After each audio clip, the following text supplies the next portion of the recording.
पापा मैंने 2 दिन से कुछ नहीं खाया, मेरे पेट में बहुत दर्द हो रहा है। पापा आपने तो कहा था कि आपको जल्दी काम मिल जाएगा। बेटा मैं काम की तलाश में ही जा रहा हूँ। आज शाम को हम इंशाल्लाह पेट भर के खाना खाएंगे। अस्सलाम वालेकुम भाई साहब। वालेकुम अस्सलाम। भाई साहब अगर आपके पास कोई काम है तो मुझे दे दे। जाओ जाओ, कोई काम नहीं मेरे पास। या अल्लाह, मुझे आज भी काम नहीं मिला। मेरे बच्चे उम्मीद लगाकर बैठे होंगे, क्या खिलाऊंगा मैं उन्हें। ऐसा करता हूँ, पत्ते तोड़ के ले जाता हूँ।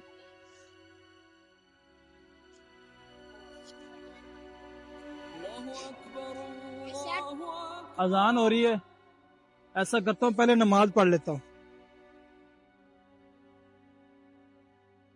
पापा आप हमारे लिए खाना लेके आए हो, दिखाओ।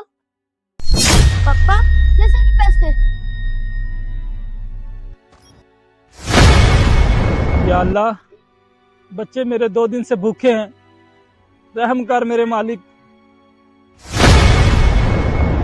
बेटे जब कोई राह नजर ना आए ना तो अल्लाह की राह पर चलो। अल्लाह सारी परेशानी टाल देता है और उसी ने हमारी मदद की है। या अल्लाह तेरा शुक्र है। बेशक अल्लाह पाक अपने बंदों को अकेला नहीं छोड़ता। वीडियो अच्छी लगे तो शेयर लाजमी कर।